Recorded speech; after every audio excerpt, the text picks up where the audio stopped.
Բարի օր հրապարակ TV հյուրն այսօր Երևանի Պետական Համալսարանի Իրավագիտության ֆակուլտետի քաղաքացիական դատավարության ամբիոնի վարիչ, իրավաբանական գիտությունների դոկտոր պրոֆեսոր եւ Երևանի Պետական Համալսարանի ռեկտորի թեկնածու Վահե Հովհաննիսյանն է, բարև ձեզ պարոն Հովհաննիսյան։ Նախ առաջին ուզում եմ հարցնել, դուք դեռ ռեկտորի թեկնածու եք, որտեղ հոգապարծների խորհրդի վերջին նիստում կարծես թե քննարկվել է նոր մրցույթ հայտարարելու հարցը։ Ինչ կարծիք ունեք, ինչի համար է արվում դա։ Իրավաբանական տեսանկյունից, քանի դեռ նախորդ մրցույթը, այսինքն հայտարարված մրցույթը չի ճանաչվել, բոլոր ռեկտորի թեկնածուները պահպանում են իրենց թեկնածությունը եւ հնարավորություն ունեն մասնակցելու մրցույթին։ Բայց կա իրավական հիմքը, որի համաձայն պետք է նոր մրցույթ անցկացվի, օրինակ ինչպես դա կարող է հիմնավորվել։ Իրենք ասում են գուցե հետագայում ռեկտորի լեգիտիմության հարց բարձրացվի։ Այս առումով կա երկու մոտեցում, առաջին մոտեցման համաձայն գտնում են, որ եթե հոգաբարձությունների խորհրդի կազմը փոխվել է, ապա ճիշտ չի լինի, որպեսզի նախորդ կազմի պայմաններում հայտարարված մրցույթը հաստատի իրականացնի եւ քվեարկի նոր հոգաբարձությունների խորհուրդը նոր կազմով։ Բայց պետք է հասկանալ, որ հոգաբարձությունների խորհուրդը որպես իրավաբանական անձի բարձրագույն կառավարման մարմին, մշտապես գործող մարմին, պետք է հանդիսանա իրավահաջորդ նախորդ հոգաբարձությունների խորհրդի կողմից հայտարարված մրցույթի պայմաններին համապատասխան ռեկտորի ընտրություն կազմակերպելու համար եւ քանի դեռ իրավաբանական տեսանկյունից նախորդ մրցույթը հայտարարված իր ուժը չի կորցրել, ապա նոր մրցույթ հայտարարել հնարավոր չէ։ Պարոն Հովհաննիսյան, ինձ մոտ այնպիսի տպավորություն է, որ արհեստականորեն անընդհատ երկարաձգվում է, ռեկտորի ընտրության հարցը։ Դեռ 1 տարի առաջ կարծում եմ սպառվել է ներկայիս պաշտոնակատար Գեղամ Գևորգյանի լիազորությունների ժամկետը եւ բավականին երկար ժամանակ ԵՊՀ-ն կառավարում է հենց այս մարդը։ Դուք միտում տեսնում եք արհեստական երկարաձգման։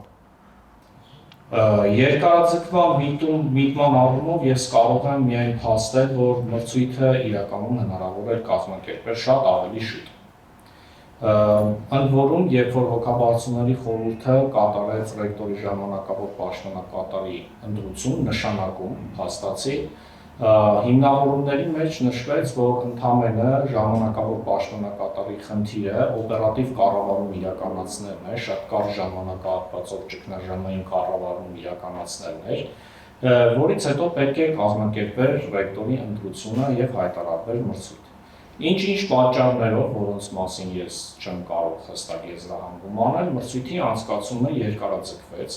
մրցույթ չէր հայտարարվում, բայց երբ որ հայտարարվեց, արդեն իսկ արտակարգ դրության պայմաններում պարետի որոշմամբ սահմանափակվեց հոգաբարձությունների խորհրդի նիստ անցկացնելը։ Բայց զուգահեռաբար քաղաքապետարանում օրինակ հավաքական նիստեր էին անցկացվում։ Դե իհարկե անցկացվում էր, բայց քանի որ հիմնավորում էին, եթե պարետի որոշմամբ հոգաբարձությունների խորհրդի նիստ անցկացնելը ընդգրկում է սահմանափակումների ցանկ, ապա դա հնարավոր չէ։ Ես խնդիրը տեսնում եմ բոլորովին այստեղ։ Երբ որ ապրիլի 1-ից արդեն ԵՊՀ հոգաբարձությունների խորհրդի լիազորությունների ժամկետը լրացավ, պարետի որոշմամբ որևէ ձևով սահմանափակված չէր նոր հոգաբարձությունների խորհուրդ ձևավորելը։ Հետևաբար շատ հանգիստ պայմաններում կարող էին հոգաբարձությունների նոր խորհուրդ ձևավորել եւ մրցույթը անցկացնել ըստ անհրաժեշտության։ Ուղղակի ինչ պատճառներով դա տեղի չունեցավ։ Շատ լավ, վերադառնանք հոգաբարձությունների խորհրդի նիստին։ Մեզ իհարկե թույլ չտվեցին ներկա գտնվել եւ հետագայում այն տեսագրությունն ենք նայել։ Դուք ինչ տպավորություններ ունեք եւ որքանով է թափանցիկ եւ արդար մթնոլորտում անցել այդ ընտրությունը, նկատի ունենալով, որ Գևորգ Մուրադյանը երկրորդ անգամ նշանակվեց այդ պաշտոնին կամ ընտրվեց։ Այստեղ անձերի հետ կապված ես խնդիր չէի ցանկանա բարձրաձայնել, ես ընդհանուր ինստիտուցիոնալ։ Չէ, անձի հետ կապված նաեւ որ ասում են այդ անձը իրավունք չուներ ըստ էության անդամ լինելու, ոչ միայն նախագահ, նաեւ անդամ չէր կարող լինել։ Հետևաբար ես կցանկանայի ավելի շատ ինստիտուցիոնալ մակարդակով մոտենալ հարցին, որ ինձ թվում է պատասխանը ձեզ կբավարարի։ Նախ եւ առաջ մենք պետք է ունենանք ռեալ գործող հոգաբարձությունների խորհուրդ։ Նախորդ խորհուրդը այս առումով խնդրահարույց էր, իսկ հոգաբարձուների խորհրդի նախագահի հիմնական պարտականությունը կամ առաքելությունը պետք է հանդիսանա հոգաբարձուների խորհրդի աշխատանքի կազմակերպումը։ Մենք պետք է նայենք, թե նախորդ հոգաբարձուների խորհուրդը ինչ աշխատանք է կատարել, ինչ պայմաններում եւ ինչ արդյունք է ցույց տվել։ Խորհրդի նիստը բավականին խնդրահարույց էր ինչ տեսանկյունից։ Ես գտնում եմ, որ իրավական առումով եւ բարոյետիկական առումով խորհրդի նիստը խնդիրներ ուներ։ Խնդիրներ ուներ այն տեսանկյունից, երբ որ հայտարարվեց, որ Գևորգ Մուրադյանը ընտրվել է 18 կողմ ձայնով, որակական համամասնությունը, եթե մենք վեր ենք լուծում այդ 18 հոգի քվեարկողների, տեսնում ենք, որ 18 հոգուց 16-ը նախարարության լիազորմամբ եւ կառավարության որպես հիմնադրի քվոտայով ընդգրկված անձինք էին հոգաբարձուների խորհրդում, այսինքն քաղաքական իշխանության ներկայացուցիչները։ Եվ համալսարանական թևից ընդամենը 2 հոգի է կողմ քվեարկել։ Արդեն իսկ բարոյական տեսանկյունից, եթե համալսարանական ճնշող մեծամասնության համար հոգաբարձուների խորհրդի նախագահը անընդունելի է, ապա հարց է առաջանում, ինչպես նա պետք է ներկայացնի Երևանի պետական համալսարանը։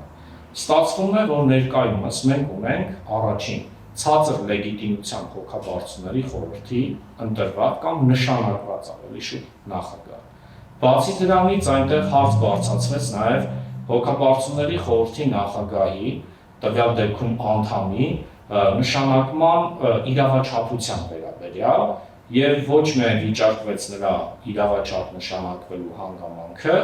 այլև ֆիդուցիալ պատասխանատվության հարց բարձրացվեց։ Իսկ ֆիդուցիալ պատասխանատվությունը եւ դրա շրջանակներից դուրս գալը արդեն իսկ հոգաբարձուների խորհրդի անդամի լիազորությունը դադարեցնելու հիմք էր։ Հետևաբար եւ իրավական տեսանկյունից եւ բարոյետիկական տեսանկյունից այդ ընտրությունը խնդրահարույց էր։ Դա արձանագրեցինք, անցնենք առաջ հենց ռեկտորի ընտրությունների մասով։ Կա 5 թեկնածու, խոսում է, որ իշխանությունների նախընտրելի թեկնածուն այս պարագայում Վահան Դումանյանն է։ Նախ դուք նկատել եք նման վերաբերմունք Վահան Դումանյանի նկատմամբ հովանավորչություն եւ ի վերջո ուզում եմ հասնել ինչ հարաբերություններ ունեք դուք Արայիկ Հարությունյանի հետ։ Ես Արայիկ Հարությունյանի հետ որևէ հարաբերություն չունեմ, իսկ ինչ վերաբերում է մյուս թեկնածուների մասով տեղյակ չեմ իրենց հարաբերություններից, բայց թեկնածուների հետ կապված կարող եմ ասել, որ նրանք բոլորն էլ գործընկերներ են, բոլորն էլ համալսարանում որոշակի հետագիծ եւ վաստակ ունեցող անձինք են եւ ունեն գործընկերային հարաբերություններ։ Շատ լավ։ Այդ դեպքում, քանի որ նախարարության ներկայացուցիչը կիսվել էր Վահան Դումանյանի նախընտրական ծրագրով, ես կուզեի նաեւ ձեզ այսօր հնարավորություն տալ ներկայացնելու ձեր նախընտրական ծրագիրը, կուզեի նշեիք այն առանցքային դրվագները, որոնք կփոխեք համալսարանում, եթե դուք ընտրվեք ռեկտոր։ Ամենաառաջին հերթին համալսարանում անհրաժեշտ է իրականացնել SWOT վերլուծություն, այսինքն մենք պետք է ռեալ գնահատենք համալսարանի ուժեղ, թույլ կողմերը եւ հնարավորությունները։ Ես համալսարանական նախաձեռնությունը ներկայացրել է համընդգրկուն ծրագիր, որը հիմնված է բուհերի ինստիտուցիոնալ հավատարմագրման 10 չափանիշների վրա։ Այդ 10 չափանիշները կյանքի կոչելու համար առաջադրվել է 40 խնդիր կոնկրետ, իսկ 40 խնդրի իրագործման համար ներկայացվել է 202 գործողություն։ Ամենակարևոր հանգամանքը, որ պետք է բոլոր թեկնածուների ծրագրերը պարունակեն եւ բավարարեն այդ պայմանին, այն է, որ պետք է մենք ունենանք չափելի, հստակ շոշափելի արդյունքներ ապահովող գործողությունների պլան։ Որոնք են դրանք։ Օրինակ, մենք տարբեր ըստ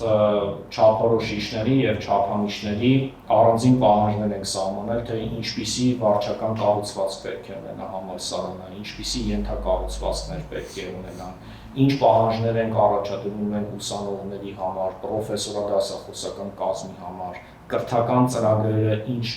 արդյունք պետք է ապահովեն, կրթական ծրագրերը ինչ չափորոշիչների պետք է համապատասխանեն եւ ինչպես պետք է կազմվեն։ Բոլոր դրանք հանգամանալից ձևով վերլուծված եւ ներկայացված են։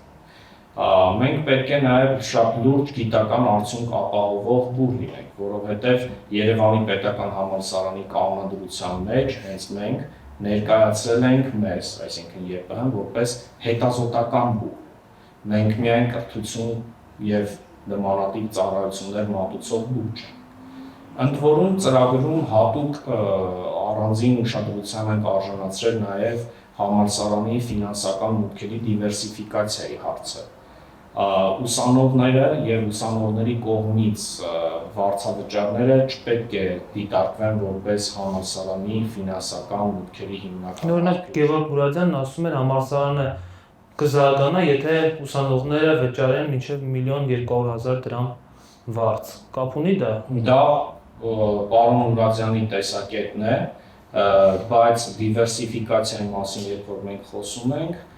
մենք նկատի ունենք, որ նաև պետք է զարգացնել կրթական ծրագրերից դուրս զուտ գիտական արդյունքի վրա հիմնված ֆինանսական հոսքերի մուտքը։ Չէ, շատ լավ է դա, պարոն Հովհաննիսյան, ուղղակի ուզում եմ հասկանալ, որոնք են այդ գործիքները, այդ գործուն միջոցները, որոնց միջոցով դուք պետք է դա զարգացնեք։ Համալսարանը առաջին հերթին պետք է լիարժեք մասնակցի տարբեր հիմնադրամների կողմից հայտարարված գիտական ծրագրերին եւ մրցույթներին։ Մինչ այս չի եղել։ Ընդ որում, մինչ այս եղել է ոչ համակարգված զուտ տեղը։ Ստացվում է մի իրավիճակ, երբ որ տարբեր ստորաբաժանումներ, տարբեր ֆակուլտետներ այդ ծրագրերին մասնակցում են ըստ իրենց հնարավորության եւ ցանկության։ Ընդհանուր պետք է կոորդինացված եւ համակարգված լինի այդ ամբողջ աշխատանքը։ Նախատեսվում էր տրամաբանորեն վերակազմակերպել միջազգային համագործակցության ստորաբաժանումը եւ միջազգային համագործակցության շրջանակներում նաեւ համատեղ կրթական ծրագրերի իրականացում կազմակերպել։ Օրինակ մենք նմանատիպ փորձ ունենք Նոտինգեմի համալսարանի հետ, արդեն ցանկանում ենք մեկնարկել համատեղ մագիստրոսական ծրագիր, որը եւս առանձին լրացուցիչ ֆինանսական աղբյուր է հանդիսանում համալսարանի համար։ Իսկ համատեղ կրթական ծրագրերից բացի բազմաթիվ են համատեղ գիտական ծրագրեր։ Պոտենցիալ եւ ներուժ ունի համալսարանը, ընդհանրապես անհրաժեշտ է դա ճիշտ կազմակերպել։ Ընդ որում, բնագիտական թևում հատկապես այդ ռեսուրսը առկա է։ Շատ լավ։ Հիմա ինչպես դուք պետք է ընտրվեք, պարոն Հովհաննիսյան։ Դուք ինքներդ եք նշեցիք, որ Գևորգ Մուրադյանի ընտրության ժամանակ կառավարությունը եւ լիազոր մարմինը միանձնյա ընտրեցին իրենց տեխնացուին։ Դուք հույս ունեք, որ ձեզ կառավարությունից կամ լիազոր մարմնից ձայներ են գալու։ Ընտրվելու մասին վաղաժամ է խոսելը, որովհետև նախ առաջինը մենք պետք է պարզենք, թե ինչ իրավական ընթացակարգ է լինելու, ինչպես է ապահովվելու ծրագրային ընտրությունը։ Այս մրցույթը մնում է ուժի մեջ, չի լինելու թե ուժի մեջ, նոր մրցույթ է հայտարարվելու, բացի այդ, եթե մենք դիտարկում ենք զուգահեռ տարբեր պրոցեսները, այնինչ տեղի ունենում կրթական ոլորտում, ապա նկատում ենք քաղաքական իշխանության եւ ավելի ճիշտ ԿԳՄՍ նախարարության կողմից բուհը խիստ վերահսկողության տակ վերցնելու միտում։ Այդ միտումը ակնհայտորեն այդ միտում դե ինչու եմ ասում միտում գործողություններն էլ կան, բայց գործողությունները դրա իրենց տրամաբանական ավարտին դեռևս չեն հասել, եթե հասնեն, նոր մենք կարող ենք ռեալ գնահատական տալ։ Բայց զուտ այն հանգամանքը, որ քաղաքական իշխանության քվոտայով նշանակված հոգաբարձուների խորհրդի անդամները